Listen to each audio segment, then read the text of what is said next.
नमस्कार, मैं हूं आपके साथ मोनिका गुप्ता और आप देख रहे हैं मसला, हमारा खास डिबेट शो जिसमें हम उठाते हैं वो मुद्दे जिनका सीधा सरोकार है आपसे। आज एक घटना हुई हरियाणा में जिसने सबको चौंका दिया। हरियाणा में नूंह में खनन माफिया के हौसले इस कदर बुलंद हैं कि उन्होंने डीएसपी को भी नहीं बख्शा। पत्थरों से लदे डंपर को रोकने के लिए जब डीएसपी बीच में आए तो खनन माफियाओं ने डीएसपी को डंपर से ही कुचलकर मार डाला, जिसमें डीएसपी की मौके पर ही मौत हो गई। पहले ये रिपोर्ट देखिए, फिर करते हैं इस मुद्दे पर चर्चा।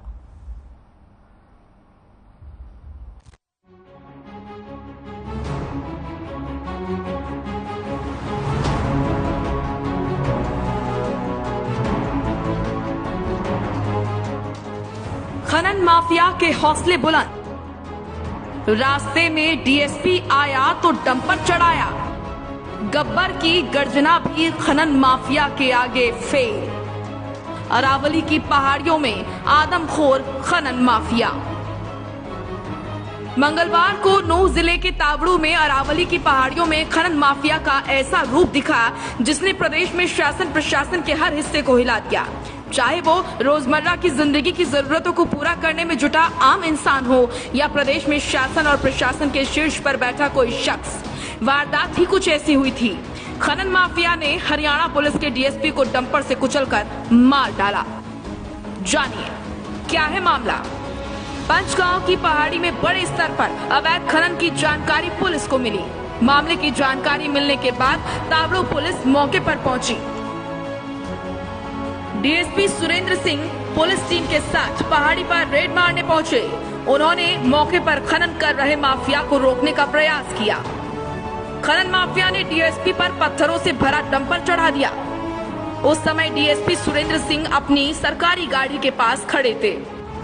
डंपर की टक्कर से डीएसपी सुरेंद्र सिंह नीचे गिर गए।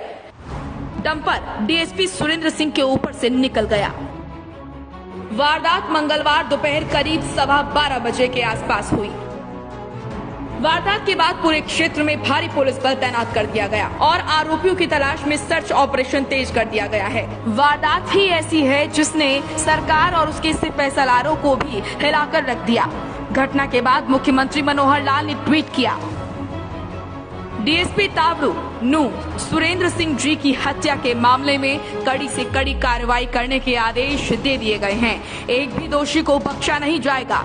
शोकाकुल परिजनों के साथ मेरी गहरी संवेदनाएं हैं। ईश्वर दिवंगत आत्मा को अपने श्री चरणों में स्थान दे। देखिए, ये बहुत एक दुर्भाग्यपूर्ण घटना है कि हमारा एक वीर डीएसपी ऑफिसर और खान माफिया के लोगों ने उसके हाथ घटना की चढ़ा दिया, यानी उनकी मृत्यु हो गई है। बहुत ही एक इस घटना की निंदा करता हूँ और हम लोगों ने विचार किया है कि ये जो खान माफिया के लोग हैं इनको हर कीमत पर इनको निष्फल करेंगे, इनको अपने सारे सिस्टम को मजबूत करके उनको पकड़ेंगे। जहाँ जहाँ खान का एरिया है, माइंस के एरिया का, हम उसके पास माइंस डिपार्टमेंट की चौकी बनाएंगे। वारदात के बाद प्रदेश के गृह मंत्री अनिल विज एक्टिव हो गए और उन्होंने आरोपियों के खिलाफ कार्रवाई के लिए भारी पुलिस बल लगाने के आदेश दिए। बिल्कुल सख्त कार्रवाई करने के मैंने आदेश जारी कर दिए हैं। चाहे जितनी भी पुलिस लगानी पड़े, जितनी भी फोर्स बुलानी पड़े, आसपास के जिलों की बुलानी पड़े, हम पूरी कार्रवाई करेंगे और किसी को भी हम बख्शेंगे नहीं। मामले में प्रदेश के खनन मंत्री मूलचंद शर्मा ने कहा कि इलाके में अवैध खनन चल रहा था। खनन कहां हो रहा है, आरोपियों के खिलाफ सख्त कार्रवाई की जाएगी। पुलिस पर इस तरह का हमला करने वालों को बख्शा नहीं जाएगा। सबसे बड़ी दुखद घटना है सुरेंद्र बिश्नोई डीएसपी जो हमारे तावड़ू में थे और जिस तरह से डंपर से उनको मौत के घाट उतारा है। मैं इसके लिए परिवार के लिए सरकार की तरफ से भी इस दुखद घटना पर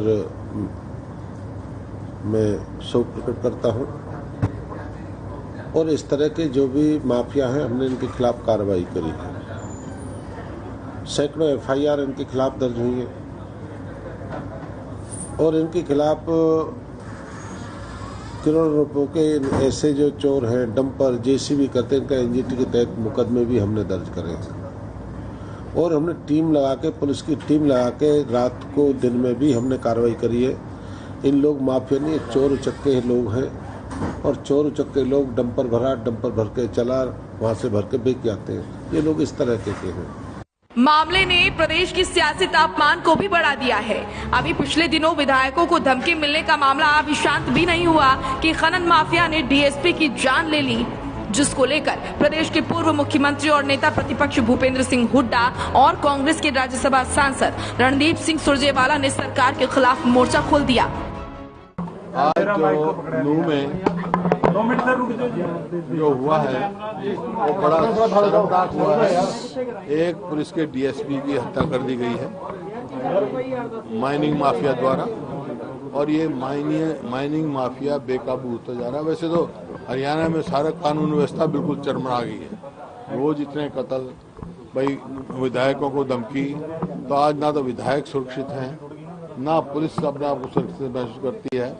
और जब तक अगर यही सुरक्षित नहीं है तो आम आदमी कैसे सुरक्षित होगा? आम आदमियों का विश्वास उठता जा रहा है, तो सरकार को तुरंत ऐसे कदम उठाने चाहिए ताकि आम आदमी में विश्वास कायम हो और कानून व्यवस्था चुस्त हो। डॉक्टर साहब के माइनिंग माफिया यमुनानगर से लेकर नूह और मेवात तक सर चढ़कर हरियाणा के खजाने को लूट रहा है, हरियाणा के खनिजों को लूट रहा है। खट्टर सरकार आंख बंद करे क्यों बैठी है? इससे साफ है कि यहाँ दाल में काला नहीं, पूरी दाल काली है। हमारी मांग है कि नूह के अंदर जो एक दर्दनाक हत्या डीएसपी की हुई है, उसकी न्यायिक जांच हो। हाई कोर्ट के सिटिंग मुख्य न्यायाधीश या न्यायाधीश से जो डीएसपी जिनकी हत्या की गई है, कत्ल का मुकदमा दर्ज कर सब दोषियों को फौरन गिरफ्तार किया जाए। सियासत और वारदात की गंभीरता के बीच जान लीजिए डीएसपी सुरेंद्र सिंह के बारे में। डीएसपी सुरेंद्र सिंह हिसार जिले के गांव सारंगपुर के रहने वाले थे। 12 अप्रैल 1994 को वो हरियाणा पुलिस में एएसआई के पद पर भर्ती हुए थे। वो अपनी मेहनत के बूते पर डीएसपी बने थे। 31 अक्टूबर को पुलिस से उनकी सेवानिवृत्ति होनी थी। डीएसपी सुरेंद्र सिंह 31 अक्टूबर को पुलिस सर्विस से रिटायर होने वाले थे। घर वालों ने नौकरी के बाद अब उनके साथ समय बिताने की तैयारियां शुरू कर दी थीं। लेकिन खनन माफिया की करतूत से डीएसपी सुरेंद्र सिंह के घर में अब मातम का माहौल बन गया है। परिजनों का कहना है कि डीएसपी सुरेंद्र सिंह की अंतिम विदाई और सलामी सारंगपुर गाँव में होगी। सुबह वैसे घरेलू बातें होती रहती थी, आज भी सुबह बात हुई थी, पारिवारिक बात तो होती रहती थी हमारी। बाकी ऐसे को आने जाने भी, पीछे पोते बीमार थे, जब भाई साहब 2 दिन छुट्टी एसपी साहब से लेके आए थे, एडमिट था पोता, तो उसके बाद में फिर चले गए। फिर इस वीक तो शायद मैं नहीं आऊँगा क्योंकि दिक्कत होती दूर छुट्टी की, अगले वीक लिखूंगा। क्या पता भगवान को क्या मंजूर, रिटायरमेंट इसी साल। तावड़ू क्षेत्र में अरावली की पहाड़ियों पर बड़े स्तर पर अवैध खनन किया जा रहा था। प्रशासन ने इस पर रोक लगाने के लिए 3 जून को ही उपमंडल स्तर पर एक स्पेशल टास्क फोर्स का गठन किया था। इसमें कई विभागों के अधिकारी शामिल थे। डीएसपी सुरेंद्र सिंह को इसकी कमान दी गई थी। टास्क फोर्स को सप्ताह में 2 बार अरावली क्षेत्र के लगते गाँव का दौरा कर स्थिति का जायजा लेना था। डीएसपी मंगलवार को अवैध खनन की सूचना पर जैसे ही मौके पर पहुंचे, उनकी हत्या कर दी गई। मामले ने प्रदेश के सियासी तापमान को बढ़ा दिया है। विपक्ष सरकार पर लगातार हमले कर रहा है। मुख्यमंत्री और गृह मंत्री ने दोषियों को ढूंढने के लिए पुलिस को पूरी ताकत झोंक देने का आदेश दे दिया है। ऐसे में अब देखना होगा कि सरकार के लिए बड़ी चुनौती बन रहे अरावली के आदमखोर खनन माफिया पर शिकंजा कब तक कसता है। ब्यूरो रिपोर्ट, हर खबर।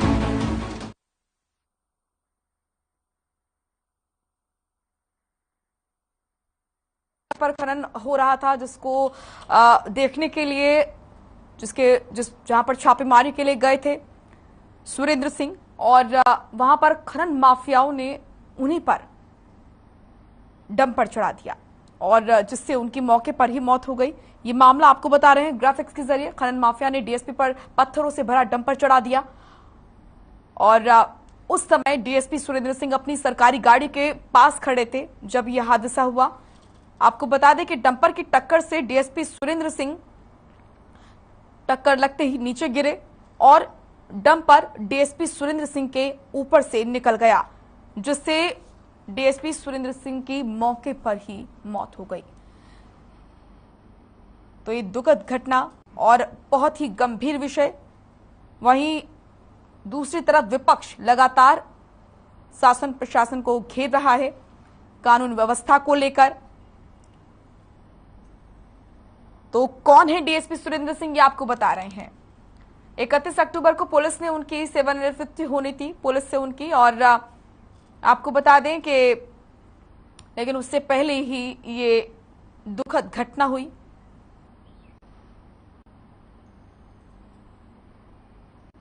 वहीं सीएम मनोहर लाल ने कहा है कि इस पूरे मामले को लेकर जांच की जाएगी और दोषियों पर कड़ी कार्रवाई की जाएगी।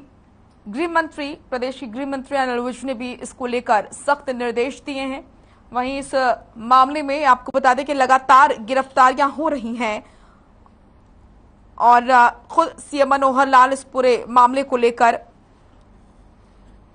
गंभीर दिख रहे हैं और लगातार संज्ञान में लेते हुए निर्देश दे रहे हैं।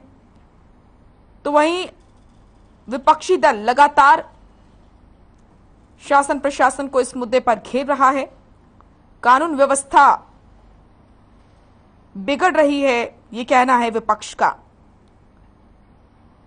हरियाणा के नूह जिले में ये घटना हुई। मंगलवार को खनन माफियाओं ने डीएसपी पर डंपर चढ़ा दिया। डीएसपी सुरेंद्र सिंह यहां छापा मारने आए थे, हालांकि उनकी मौके पर ही मौत हो गई और घटना के करीब 4 घंटे बाद पुलिस ने आरोपियों की तलाश में आसपास के कई गांव में कई गांव को घेर लिया। पुलिस और डीएसपी की हत्या में शामिल खनन माफिया के बीच पंचगांव की पहाड़ी पर किले में एनकाउंटर हुआ। ये जगह डीएसपी की हत्या वाली जगह से कुछ ही दूर है। इस एनकाउंटर में डंपर के क्लीनर इकरार के पैर में गोली लगी। पुलिस ने इकरार को गिरफ्तार कर लिया है। उसे नूह के नुल्हड़ मेडिकल कॉलेज में भर्ती कराया गया है। डंपर के ड्राइवर को भी पुलिस ने घेर लिया है। दोनों पंचगांव के रहने वाले बताए जा रहे हैं। यानी कि एक्शन में तो है प्रशासन, लेकिन सवाल ये उठता है कि आखिर ये इतनी बड़ी घटना होने के बाद ही क्यों आंखें खुली हैं? खनन माफियाओं पर पहले से ही लगाम क्यों नहीं लगाई गई? तो ये बड़े सवाल हैं जिनका आज चर्चा में जवाब लेंगे। हमारे साथ कुछ मेहमान जुड़ेंगे, तो ये पूरा मामला आपको बता रहे हैं। तावड़ू पुलिस को पंचगांव की पहाड़ी में बड़े स्तर पर अवैध खनन की सूचना मिली थी। DSP Surendra Singh police team के साथ पहाड़ी पर रेड मारने पहुंचे थे। पहाड़ी पर उन्हें पत्थर ले जाते वाहन मिले, जिसे उन्होंने रोकना शुरू किया। इसी बीच माफियाओं ने डीएसपी पर पत्थरों से भरा डंपर चढ़ा दिया। कितने हौसले बुलंद हैं खनन माफियाओं के, इस बात से पता चल जाता है। उस समय डीएसपी सुरेंद्र सिंह अपनी सरकारी गाड़ी के पास खड़े थे। डंपर की टक्कर से वो नीचे गिर गए और डंपर उनको रौंदता हुआ ऊपर से निकल गया। सुरेंद्र सिंह ने मौके पर ही दम तोड़ दिया। वारदात के बाद आरोपी मौके से फरार हो गए। घटना की जानकारी के बाद बड़ी संख्या में अफसर और पुलिस टीम मौके पर पहुंचे और सर्च ऑपरेशन शुरू किया। आपको बता दें कि 3 महीने बाद ही सुरेंद्र सिंह का रिटायरमेंट था और डीएसपी सुरेंद्र सिंह हिसार जिले के आदमपुर क्षेत्र के गांव सारंगपुर के रहने वाले थे। तो रिटायरमेंट से पहले ये दुखद घटना, जिससे परिवार में मातम छा गया। वहीं विपक्ष इस पूरे मामले को लेकर शासन प्रशासन को घेर रहा है। कानून व्यवस्था पर सवाल उठना लाजमी है। तो इसी मुद्दे पर आज हम करेंगे चर्चा। हमारे साथ कुछ मेहमान जुड़ चुके हैं जिनसे आपका परिचय करा देते हैं। वेद प्रकाश विद्रोही जुड़े हैं, प्रवक्ता हैं कांग्रेस के। वेद प्रकाश जी, स्वागत है आपका। भूपेंद्र गहलावत जुड़े हैं, प्रवक्ता हैं बीजेपी के। भूपेंद्र जी, स्वागत है आपका भी। रजत पंजेटा हमारे साथ जुड़े हैं, प्रवक्ता हैं इनेलो के। रजत जी, आपका भी बहुत बहुत स्वागत है। महाराज सिंह जुड़े हैं, रिटायर्ड एसपी हैं। महाराज जी, आपका भी बहुत बहुत स्वागत है।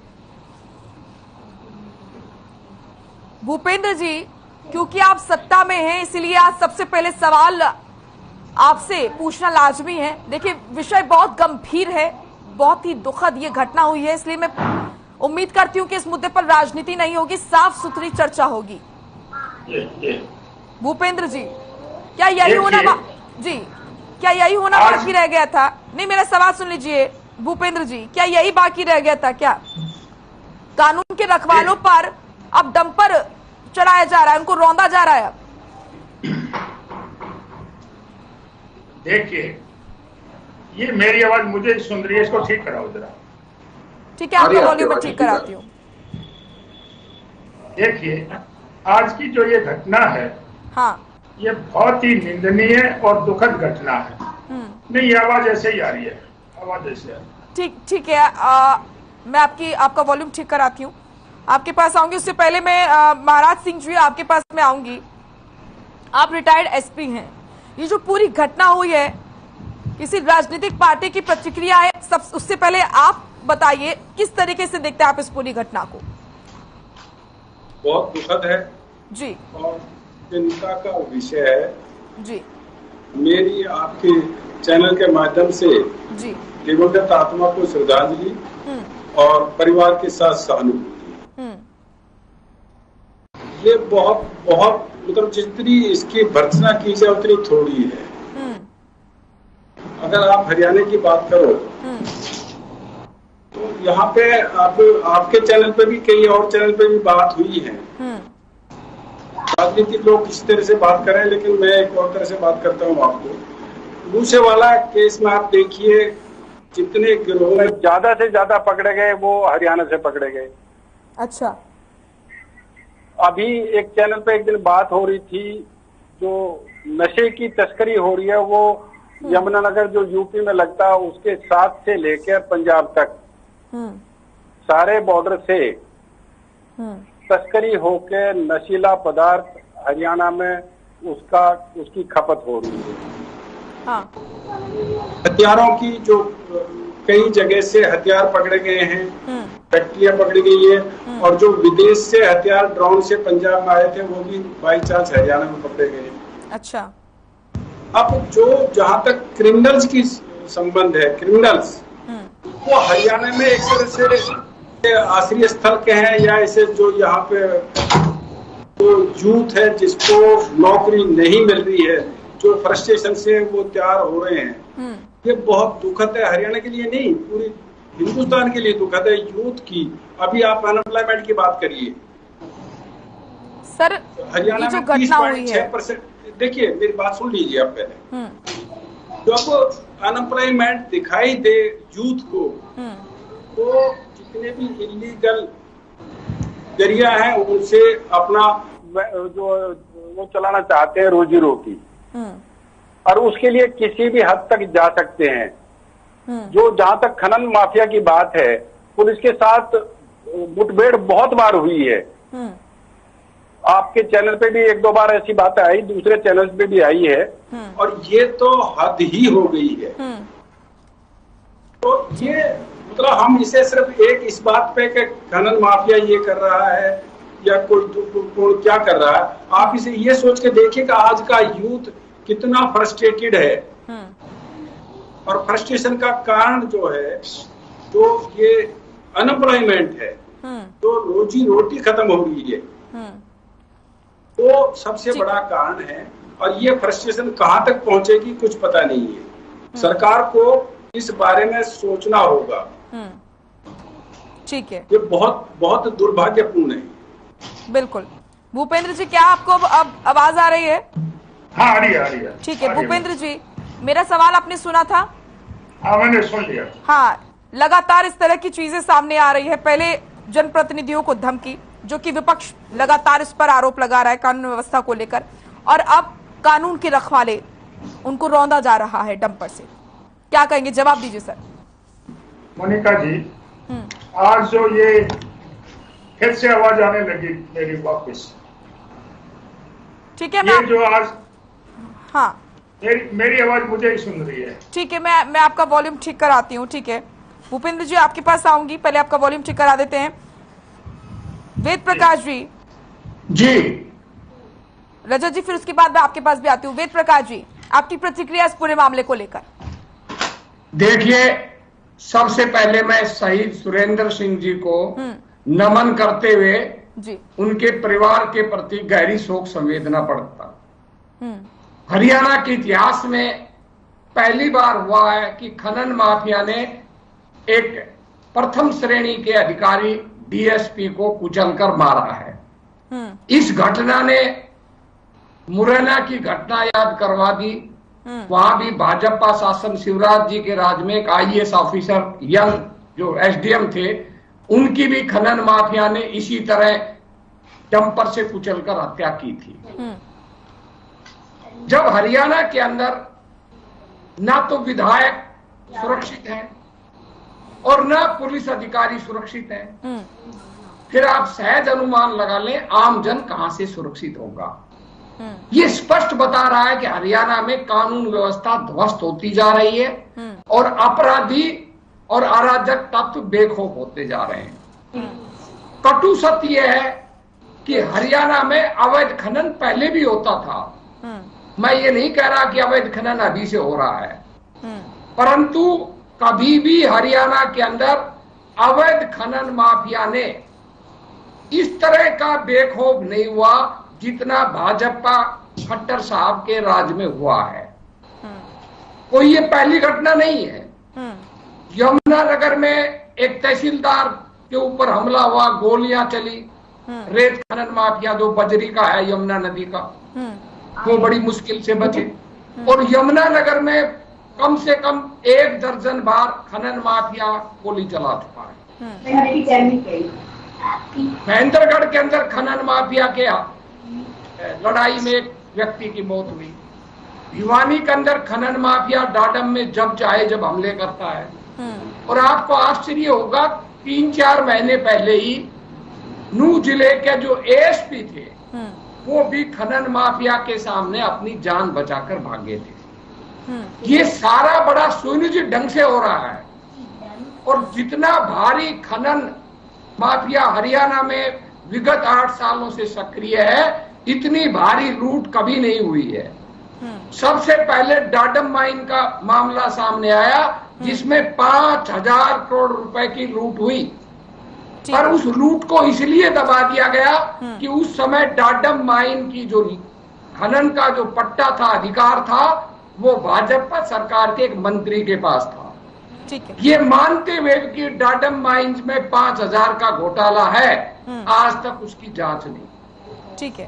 डाडम माइन में ही पिछले 1 साल के अंदर 3 बार घटनाएं हो चुकी हैं। पहाड़ दरक चुका है, हमले हो चुके हैं, जांच पर जांच तो हो रही है। ठीक है। उपायुक्त की जांच बैठाई, रिटायर्ड जज की जांच बैठाई, ठीक है, फॉरेस्ट की जांच बिठाई, पर उन 3 जांचों के बाद भी आज तक भी किसी अधिकारी के खिलाफ कार्रवाई नहीं हुई। ठीक है, आप कह रहे फॉर्मेलिटी हुई थी। मैं लास्ट कमेंट कर देता हूं अगर आपको जल्दी है तो।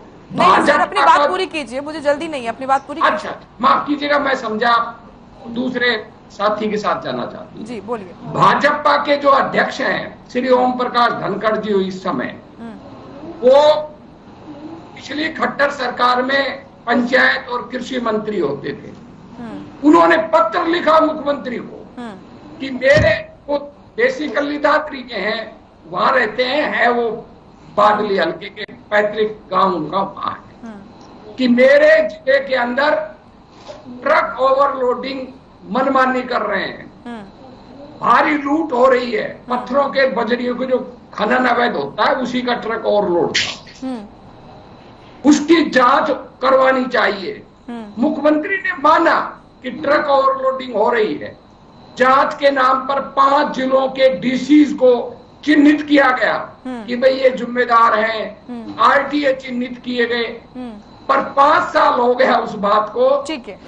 वो हजारों करोड़ रुपए का जो घोटाला था, जो 120 करोड़ रुपए की वसूली हर महीने होती थी, आज तक उसका कुछ नहीं।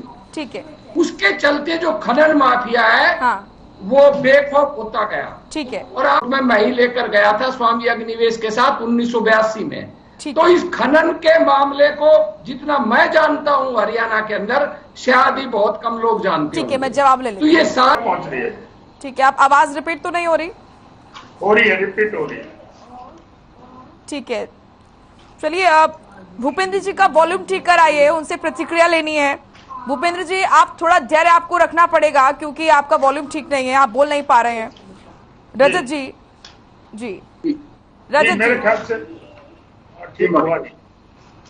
रजत जी, आपकी प्रतिक्रिया इस पूरे मामले को लेकर? देखिए मोनिका जी, पहले तो जो पुलिस के अफसर हैं, अभय चौटाला ने पहले ही बोल दिया हालांकि कि इस पूरे मामले में संरक्षण प्राप्त है खनन माफिया को। रजत जी आपसे बोल तौर पे आपके आवाज देखिए निश्चित तौर पे, हाँ मेरे को आवाज आ रही है आपकी, बीच में भूपेंद्र जी बोल रहे थे। ठीक है, अभय सिंह जी ने जो बयान दिया है उसके पीछे बहुत से कारण है। हाँ। अगर दादम की भी हम बात करें तो दादम में इससे पहले 7 लोगों की मौत हो चुकी है। हाँ।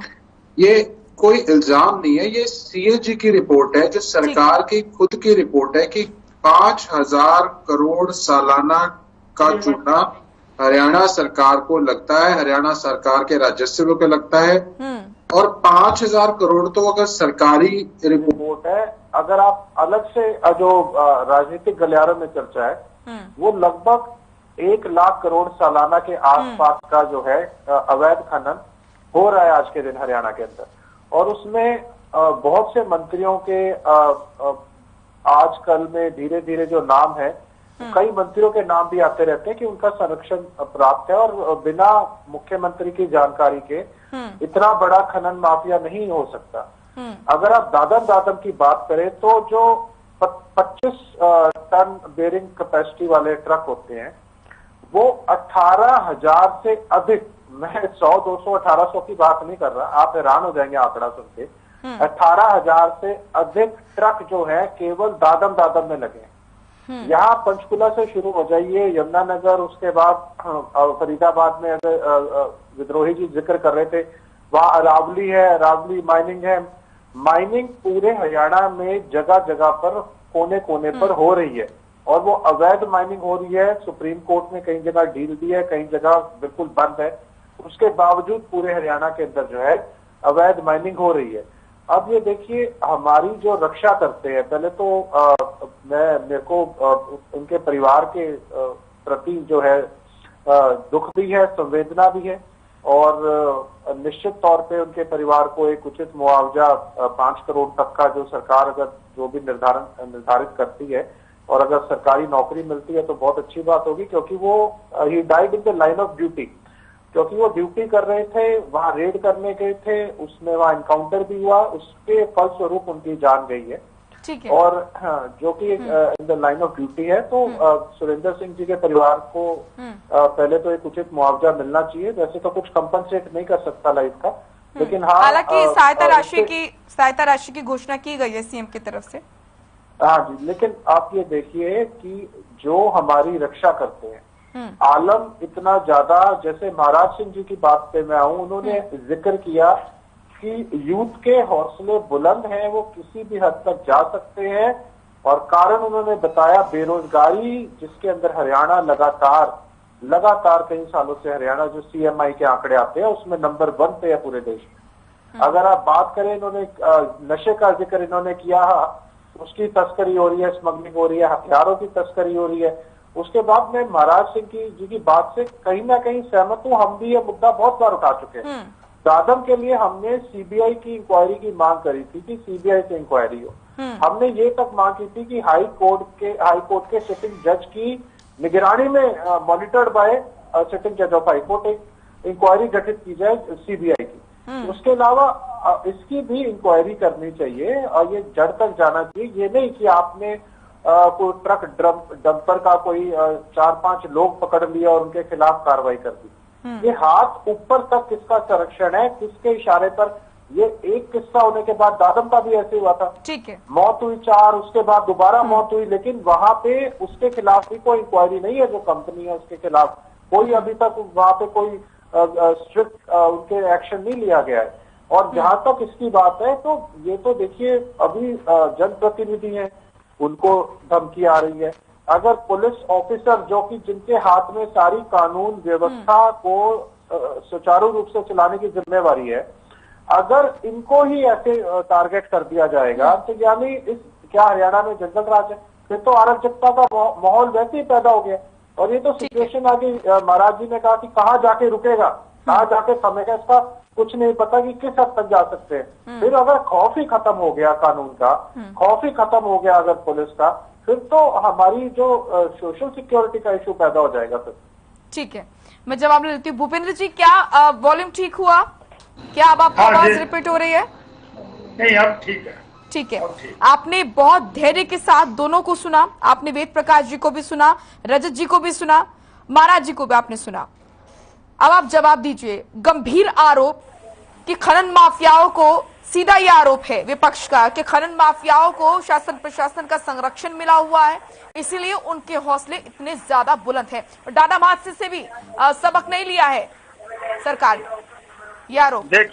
देखिए मोनिका जी, आज की जो ये घटना है ये बहुत ही निंदनीय और दुखद घटना है। इसमें एक अपने हरियाणा पुलिस का डीएसपी रैंक का नौजवान अपने कर्तव्य की पालना करते हुए शहीद हो गया जी। इसकी भरपाई ना तो उनके परिवार में हो सकती है और ना ही हमारे पुलिस में उसकी भरपाई हो सकती है। ये हमारे को बहुत बड़ी अक्षति है और मैं अपनी तरफ से और अपनी पार्टी और सरकार की तरफ से उनको श्रद्धांजलि देता हूँ। हमारी सबकी संवेदना उनके परिवार के साथ है और जो भी अब फिर से आने लगी, आवाज मेरी फिर से आने लगी कि उनको हम भगवान से प्रार्थना करेंगे कि भाई दुख सहन करने की उनको शक्ति दे। और 2-3 बातें जो हमारे साथियों ने कही, आज मैं कोई राजनीति की बात नहीं करना चाहूंगा, उनकी मैं बात का धैर्य से जवाब दूंगा। जो उन्होंने बात की है माफियाओं के बारे में, दूसरे उसके बारे में, हमारे जो सरकार जब से बीजेपी की सरकार आई है, मैं ये नहीं कहता कि कहीं अवैध खनन नहीं हो रही हो, लेकिन मैं एक बात दावे के साथ कह सकता हूँ कि हमारे सरकार की संरक्षण में कोई अवैध खनन नहीं हो रहा, जैसा कि कांग्रेस पार्टी और लोकदल के पार्टियों में संरक्षण में होता था। अब वो नहीं हो रहा है। जहां तक लॉ एंड ऑर्डर की बात है, हमने तुरंत आदेश दे दिया और अभी आपने चैनल के माध्यम से बताया भी था कि 2 लोगों को अरेस्ट भी कर दिया। और मैं ये समझता हूं कि डिबेट होते होते और भी जो लोग आज उसमें इन्वॉल्व थे वो गिरफ्तार कर लिए जाएंगे।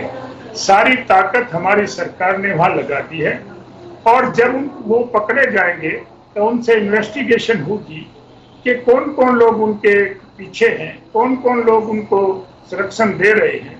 मैं आपको बहुत ही जिम्मेवारी के साथ कहता हूं कि कोई कितना भी बड़ा आदमी उसके पीछे होगा, उसको हम नहीं बख्शेंगे, उसको खींच के लाया जाएगा और उसको ऐसा सबक सिखाया जाएगा कि आगे से भविष्य में कोई भी इस किस्म की वो करने की हिम्मत ना करे।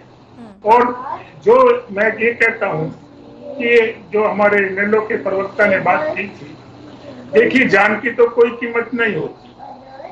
जहाँ कंपनसेशन की बात इन्होंने कहा तो माननीय मुख्यमंत्री जी ने उनको जो अपने कर्तव्य का पालन करते हुए शहीद हुए हैं तो उनको शहीद का दर्जा दिया है, जो और उनको 1 करोड़ रुपए देने की घोषणा की है और सरकार में उनका एक जो परिवार का आदमी होगा उसको सरकारी नौकरी देने की घोषणा की है। मैं ये फिर से कह रहा हूँ कि जान की कोई कीमत नहीं होती, लेकिन सरकार ने जो भी ठीक लगा है वो किया है और उनके सारे परिवार के दुख दर्द में हमारी सरकार और पार्टी हम सब लोग साथ हैं। आज तो मैं राजनीति की बात नहीं करना चाहता, मैं तो ये कहना चाहता हूँ कि जो लोकदल में वेद प्रकाश विद्रोही जी और हम सब को मालूम है कि आज कांग्रेस तो कांग्रेस नहीं रही। जितने लोकदल में लोग थे जो कब्जे करते थे, जिन्होंने ग्रीन ब्रिगेड बना रखी थी, वो सब कांग्रेस में आ गए। कहो तो विद्रोही जी मैं नाम लेने से भी नहीं हिचकूंगा। अब कांग्रेस नहीं रही। वो जो लोकदल में जितने भी लोग वहां पर अपराध करते थे, ग्रीन ब्रिगेड के कोई प्रधान था, कोई कुछ था, वो सारे लोगों ने आके कांग्रेस पे कब्जा कर लिया और ये कांग्रेस नहीं रही। कांग्रेस के राज में जो अवैध खनन होती थी वो सरकार के संरक्षण में होती थी और सरकार के लोग मिलकर अवैध खनन कराने का काम करते थे। सर, लेकिन मैं आज ज्यादा राजनीति की बातें नहीं कहूँगा। ये किसी दिन कोई बात नहीं, कहने दो, ये किसी दिन मोनिका जी को कहने दो, मैं तथ्यों के साथ जवाब दे दूंगा। कानून व्यवस्था की बात मैं कहना चाहता हूँ, मैं उनके कुछ कांग्रेस में महाराज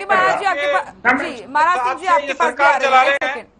आ रही हूँ। मैं ये कह रहा हूँ, आज मैं लोकदल से और कांग्रेस से लाइन ऑर्डर की तुलना नहीं कर रहा। उनके राज में तो होता था, लेकिन ये हमारी सरकार की जिम्मेवारी है और जिम्मेवारी के साथ हम अपनी जो उसका निर्वाह करेंगे और किसी भी कीमत पर गलत आदमियों को जो ये लाइन ऑर्डर को खराब करने का काम करते हैं उनको सर के कुचलने का काम करेंगे। और हम किसी भी ऐसे आदमी को कोई अलाउ नहीं करेंगे, चाहे अवैध खनन के पीछे कोई कितना ही बड़ा आदमी हो। आपको सुबह अखबारों में खबर लग जाए, देख लोगे, हो सकता है डिबेट होते होते पता चल जाए। जिन लोगों ने ये गलत काम करने की हिम्मत की है उनको हम तुरंत गिरफ्तार करके और जेल में डालने का काम करेंगे। ठीक है, वेद प्रकाश जी, आपको थोड़ा धैर्य रखना पड़ेगा, मैं आपके पास आऊंगी, आप जवाब दीजिएगा। जवाब दीजिएगा। महाराज सिंह जी, आपके पास मैं आऊंगी। ये जो खनन माफियाओं की जड़ें इतनी मजबूत हुई हैं, ये क्या 5-6 साल में हो गई है? आखिर इनकी जड़ें फैले, ये मौका इनको कैसे मिला? क्योंकि आपने चीजें करीब से देखी हैं। मैं एक बात बताता हूँ। खनन के जो मामला है इसमें हर बार अलग अलग लोग जुड़ते हैं। पहले एक टाइम था, या अब भी चल रहा, जहाँ खुले हैं वहां पे ठेके छूटते हैं, तो सरकार के नजदीक आवाज नहीं सुन रही, वो ही खनन चलाते हैं, उनको ही खनन चलाने का मौका मिलता है। अब इसमें खनन माफिया की बात करें, मैं तो सारे लॉ एंड ऑर्डर की बात कर रहा हूँ, लेकिन क्योंकि आप खनन माफिया की बात कर रहे हो, मैं ये कहूंगा कि सरकार के साथ मिले हुए लोग ही वैध और अवैध, मेरे शब्द सुनना आप, वैध और अवैध जो भी खनन होता है, जो सरकार के नजदीक होंगे वो ही चला सकते हैं, दूसरा आदमी नहीं चला सकता। अगर लोकदल की सरकार होगी तो लोकदल के नजदीक ही चलाएंगे, कांग्रेस की सरकार होगी तो कांग्रेस से नजदीक ही चलाएंगे, इसमें किसी का कोई भी दूध धोया नहीं है। लेकिन जो माफिया जो ये हमले कर रहा है और जान तक ले रहा है, सबसे दुखद बात ये है, जो दुखद बात है वो ये है। और मैं लॉ एंड ऑर्डर की बात करूँ, आप मुझे खनन माफिया पे रोक रहे हो, ये सरकारों में मेरी बात सुनिए, मेरी बात सुनिए। आप ये कह रहे हैं, आप खनन माफिया पे ना रोको। मैं आपको बताता हूँ, जो मूसेवाला केस है उसमें हरियाणा के यूथ शामिल, तो हथियार पकड़े जा रहे हैं उनमें हरियाणा का यूथ शामिल, तो वो नशे की चीजें यूथ शामिल, और हरियाणा के यूथ नशे में तो लाने में तो शामिल है ही, तो लत लग रही है वो भी यूथ को ही लग रही है। और ये सरकार को, पढ़े लिखे लोगों को ये सोचना होगा कि जो हमारा यूथ है वो अनएम्प्लॉयमेंट की वजह से ज्यादा दुखी है। एक सरकार ने एक नई वो शुरू किया, अग्निपथ। देखिए, अग्निपथ का मतलब आग का रास्ता। तो आज का यूथ है उसे अपना जीवन यापन जो है वो अग्निपथ दिखाई दे रहा कि मेरा जीवन यापन कैसे चलेगा, उसकी जो नौकरियां वो खत्म है, तो अग्निपथ पे चल के वो कहां तक पहुंचेगा यूथ, हमें इस बात का सोचना होगा। ठीक है, वेद प्रकाश प्रारंभिक वक्तव्य में कहा था खनन अवैध हर एक राज्य में होता था, परंतु किसी भी राज्य के अंदर खनन माफिया इतना बेखौफ नहीं हुआ था कि वो अधिकारियों पर गोलियां चला दें, उनकी हत्याएं कर दें। ये केवल भाजपा राज में ही हो रहा है। और एक घटना ही नहीं बताई, मैंने कई बताई थी। भूपेंद्र जी ने कहा कि वे लोकदल के लोग कांग्रेस में आ गए, ठीक है आ गए भाई, पर आप आधी बात क्यों बता रहे हो, पूरी क्यों नहीं बताते? आधे कांग्रेसी बीजेपी में चले गए। आज बीजेपी के 10 एमपीओ में 5 कांग्रेसी हैं, इनके 40 एमएलए में 20 से ज्यादा कांग्रेसी एमएलए हैं। तो बात बताओ, पूरी बताओ। और ये कह रहे हैं कि हमारे राज्य में अवैध खनन नहीं हो रहा। मैं सरकारी आंकड़ा बता रहा हूं आपको, 2014 से 2021 के बीच में अवैध खनन के 21,000 केस रिपोर्ट हुए। 21,000 रिपोर्टिंग का मतलब है। जी आप कह रहे हैं कि खनन माफिया जो है सक्रिय तो रहते ही हैं, सरकार में रहते हैं, लेकिन बीजेपी की सत्ता जब से आई है ज्यादा सक्रिय हो गए हैं, आप ये कह रहे हैं? सक्रिय नहीं, बेखौफ गोलियां चलाने लगे हैं, हत्याएं करने लगे हैं। मैंने आपको इंसिडेंट्स बताए कि यमुनानगर में इंसिडेंट हुए, तहसीलदार पर गोली चली, एसडीएम पर गोली चली, महेंद्रगढ़ में चली, भिवानी में चली, और यहां तो मार ही दिया। और 3 महीने पहले नू का एएसपी अपनी जान बचाकर भागा था। अब सवाल यह है कि ये अरावली क्षेत्र में क्यों हो रहा है? जब तक आप इस पर ध्यान नहीं देंगे आपकी बात समझ में नहीं आएगी। मैं वो भी आपको बता देता हूं कि सरकार का संरक्षण क्यों है। मुख्यमंत्री मनोहर लाल खट्टर ने 2019 में लोकसभा चुनावों से पहले पंजाब कन्वर्सन एक्ट जो था जमीन का, पंजाब भू संरक्षण अधिनियम 1901, उसमें बदलाव किया और बदलाव करके अरावली की जमीन को पहाड़ी क्षेत्रों और वन भूमि से निकालकर सामान्य भूमि करने का प्रयास किया। उसमें अरबों रुपए का खेल हुआ था, पर सुप्रीम कोर्ट की वजह से वो रुक गया। वो मामला सुप्रीम कोर्ट में चल रहा है। अब सरकार अपने उस कानून के औचित्य को सिद्ध करने के लिए जितनी अरावली की पहाड़ियां हैं छोटी छोटी, गुड़गांव में, फरीदाबाद में, नू में, उनको समतल करवा रही है। और वो समतल कौन करेगा? वो खनन माफिया करेगा। तो ही उस जमीन को समतल कर दिया जाएगा, वो जमीन अरबों खरबों रुपए की हो जाएगी और उस जमीन की बंदरबाट कर दी जाएगी। और ये जहां ये हत्या हुई है उसकी पृष्ठभूमि बता देता हूँ आपसे। सीएम मनोहर लाल से कर रहे हैं वेद प्रकाश? जी हाँ, मैं सीधा कह रहा हूँ। भू संरक्षण कानून 1900 में परिवर्तन किया गया।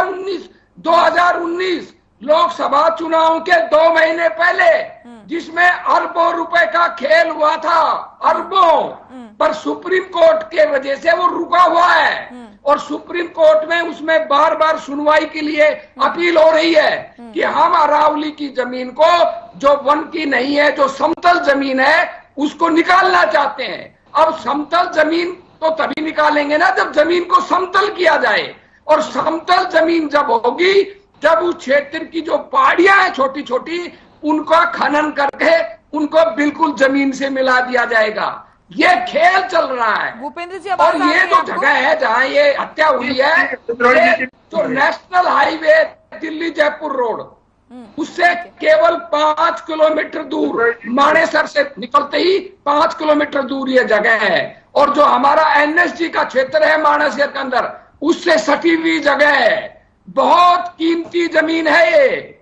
और इस जमीन के ऊपर कब्जा करने के लिए जरूरी है कि इस वन क्षेत्र की जमीन को समतल किया जाए, ताकि वहां से निकालकर इसको सामान्य भूमि की जा सके, इसका सीएलयू की जा सके। गैर कानूनी तरीके से हो रहा है और सीधा क्या बोल रहे हैं? सरकार के संरक्षण में हो रहा है, अरबों खरबों की कमाई के लिए। ठीक है भूपेंद्र, और ये कह रहे हैं हम पकड़ लेंगे।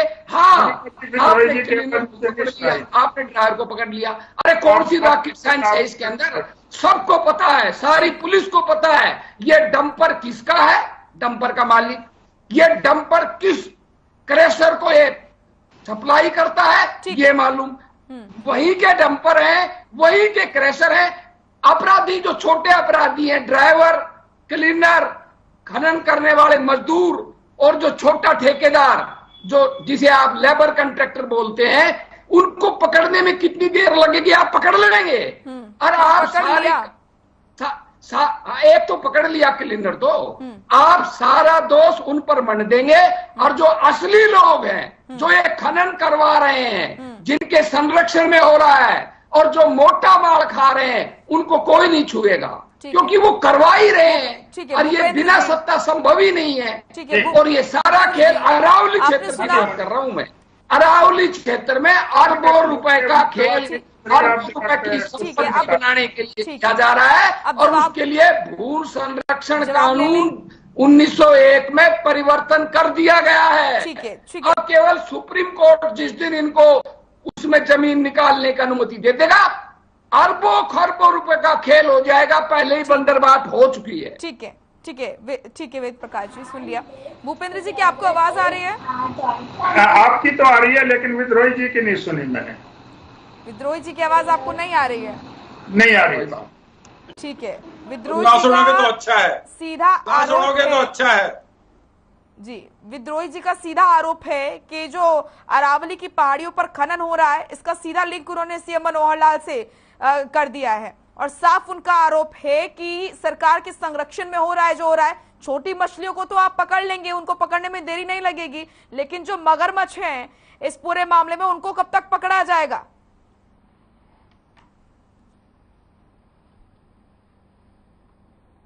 भूपेंद्र जी, भूपेंद्र जी क्या आवाज आ रही है आपको?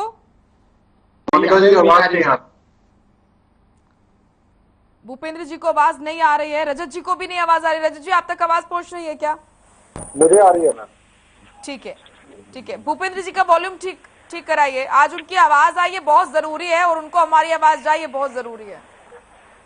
भूपेंद्र जी क्या आपको आवाज आ रही है? आपकी आवाज आ रही है मुझे। हाँ, मेरा आपने सवाल सुना? विद्रोही हाँ, मैंने सवाल है वो मैंने आप तक पहुंचाया। मैंने सवाल सुन लिया। जवाब देखिए मोनिका जी, मैंने आपका सवाल सुन लिया। ठीक है, इसका मैं जवाब भी दे देता हूँ कि एक मुख्यमंत्री ऐसे हैं हरियाणा प्रदेश में, माननीय मनोहर लाल जी। आज तक जितने मुख्यमंत्री रहे सब पे आरोप लगे, लेकिन माननीय किसी किस्म का कोई आरोप नहीं लगा, ना किसी ने उंगली उठाने की हिम्मत की। जो पहले मुख्यमंत्री रहे हैं, मैं तो ये कहता हूं, वैसे तो विद्रोही जी ने आरोप लगाया है, मैं आज राजनीति नहीं करना चाह रहा था, लेकिन मैं जवाब दे देता हूं जब इन्होंने आरोप लगा दिया तो। जो पूर्व मुख्यमंत्री हैं भूपेंद्र सिंह, 10 साल मुख्यमंत्री रहे, उनके 6 केसेस में तो वो जमानत पर हैं। वैसे तो ज्यादातर कांग्रेस के लोग जमानत पर हैं और उनकी कई फाइलें अभी भी पेंडिंग है। मैं एक उदाहरण दे देता हूं कि अभी 11 तारीख को माननीय उच्च न्यायालय ने जो 2009 में 20 इंस्पेक्टर पुलिस में भर्ती करने का काम हुआ था, उसमें से जो 9 जनरल की पोस्ट थी, वो 9 की 9 भूपेंद्र हुड्डा और उनके रिश्तेदार 9 के 9 लगे हुए थे और उस लिस्ट को संदिग्ध माननीय उच्च न्यायालय ने मान लिया है। अब उनके खिलाफ क्या बात होगी कि वैसे लोग इन्होंने भर्ती कर रखे थे और अभी तो और भी बहुत पेंडिंग है। विद्रोही जी आप चिंता ना करो, बहुत केस खुलने वाले हैं। और मैं ये कह सकता हूं कि दूसरे तो चलो लोकदल की तरफ से तो ऐसी प्रतिक्रिया नहीं आई, लेकिन सारी जनता जो है हरियाणा केस कब खुलेगा सर? हरियाणा प्रदेश की जनता जानती है जी, अरावली वाला केस कब खुलेगा? इस पर तो जांच कीजिएगा। कांग्रेस के राज में और इन दूसरे राज्यों में क्या क्या हुआ था। सिर्फ एक मुख्यमंत्री आज तक ऐसे हुए जिन पे कोई एलिगेशन ना लगा है और ना लगेगा, जिनकी ईमानदारी पर कोई प्रश्न चिन्ह नहीं लगा सकता। विद्रोही जी अगर आप ये बात कह रहे हो तो मैं इसकी बात से आप बिल्कुल गलत हो और इस बात का कोई तथ्य नहीं है और ना ही आगे मिलेगा। ना हमारे यहाँ खर्ची पर्ची चलती है, ना हमारे यहाँ सिफारिश चलती है, ना हमारे यहाँ पैसा चलता है। पूरी पारदर्शिता से सरकार चल रही है और माननीय मुख्यमंत्री मनोहर लाल जी पूरे 10 साल अब राज करेंगे। और मैं ये सोचता हूँ कांग्रेस ये अपनी ईमानदारी से और जहाँ तक, क्योंकि बात तो आज कानून व्यवस्था की थी, लेकिन ये विद्रोही जी ने सवाल बीच में खाम खा के खड़े कर दिए। इस पे हम कभी फिर भी डिबेट कर सकते थे। मैं आपको ये कानून व्यवस्था के बारे में बताता हूँ। माननीय मुख्यमंत्री जी ने और माननीय गृह मंत्री जी ने लगभग आज से 4-5 दिन पहले भी सभी अधिकारियों को बुलाकर सख्त निर्देश दिए थे। और मैं ये समझता हूँ उनका असर नहीं नजर आ रहा ना। सुनिए आप मोनिका जी, मेरी बात पूरी करने दीजिए। और जो उन्होंने कल और परसों में रेड की थी, हजारों लोगों को उन्होंने अरेस्ट भी किया है। ये आपके पास भी आंकड़े होंगे, आप चैनल में चलाते हैं। और वो कार्रवाई, सख्ती की कार्रवाई हमारी चली हुई है। आज जो ये दुर्घटना घटी है, मैं इसको खनन माफिया से नहीं जोड़ के देख रहा। अच्छा। ये तो एक आदमी ट्रक लेके अपना भर के चोरी करके जा रहा था और उसने एक वारदात को अंजाम दे दिया। वो हमारा जो बहुत ही महत्वपूर्ण ऑफिसर था जिसने अपनी ड्यूटी का पालन किया और जो उसको वो पकड़ने गया था उसने कायरता हरकत करके हमारे ऑफिसर्स को कुचलने का काम किया और उसके लिए हमारी सारी सरकार, सारी पुलिस तुरंत मौके पर डीजीपी और सभी लोग वहां पहुंच गए। मुख्य आरोपी कब तक पकड़ा जाएगा सर इस पूरे मामले में? आप ये सुबह अखबारों में, असल में तो मैं ये समझ रहा हूँ कि आपके चैनल पे खबर चलते चलते पता लग जाएगा, नहीं तो सुबह जब आप अखबार देखेंगे तो अखबारों में सारे के सारे अपराधी पुलिस की गिरफ्त के अंदर होंगे और उनकी ऐसी ठुकाई करेंगे। जो ये आरोप विद्रोही जी लगा रहे हैं, मैं इसमें आपसे विद्रोही जी कोई संकोच नहीं कर रहा, कोई कितना बड़ा भी लीडर इसमें आएगा उसको बख्शा नहीं जाएगा। ये पारदर्शिता लाने की सरकार है। माननीय मनोहर लाल जी किसी भी कीमत पे किसी भी ऐसी बात को बर्दाश्त नहीं करेंगे और कोई कितनी बड़ी भी मछली हो, वो चाहे कांग्रेस के समय की मछली हो, तो कांग्रेस के लोग हो, चाहे भाजपा के लोग हो, उन सबको सबक सिखाने का काम होगा और उनको ऐसी सजा दी जाएगी कि आगे से किसी की हिम्मत ना हो और एक भय का वातावरण बने कि कोई गलत काम करेगा, गलत अवैध तरीके से कोई भी काम करेगा तो उसको एक सबक मिलने का काम हमारी सरकार करेगी। विद्रोही जी, आपको बिल्कुल भी चिंता करने की जरूरत नहीं है। विद्रोही जी, आऊंगे आपके पास। रजत जी से मैं कमेंट ले लेती हूँ। रजत जी, आपने सुना क्या कुछ कहा भूपेंद्र जी ने? उनका कहना है कि इस मामले में जैसा कि आप लोग कह रहे थे कि शासन का संरक्षण मिल रहा है, उनका खुद का कहना है कि अगर किसी भी लीडर का इसमें संलिप्तता नजर आती है तो उस पर कार्रवाई की जाएगी, चाहे वो भाजपा का हो, चाहे वो कांग्रेस का हो, चाहे वो किसी भी पार्टी का हो। देखिए, घटना हुई, वारदात हुई, अब उसके ऊपर जांच हो रही है, आरोपी पकड़े जा रहे हैं। उनका कहना है कि पूरी प्रतिबद्धता के साथ जो जांच है वो चल रही है और आगे जल्द ही जो मुख्य आरोपी है उसको भी गिरफ्तार कर लिया जाएगा। क्या कुछ कहेंगे? किसको मारते हैं? ट्रक ड्राइवर को। ट्रक ड्राइवर किसके लिए काम कर रहा है? वो तो सिर्फ अपना, उसको ऐसे एक डंपर नहीं, हजारों लाखों डंपर, मैंने तो आपको सिर्फ दादम का आंकड़ा दिया था, जो 25 टन वाले ट्रक हैं वो 18,000 तो सिर्फ दादम है। ऐसे कितने ऑल ओवर है जो किसके लिए कमाई कर रहे हैं? वो आप ये देखने वाली बात है कि किसका संरक्षण है कि डीएसपी तक का डर नहीं है। उसको ऊपर से क्या ऑर्डर थे कि सामने से कोई भी आए उसको उड़ा दो, हम देख लेंगे।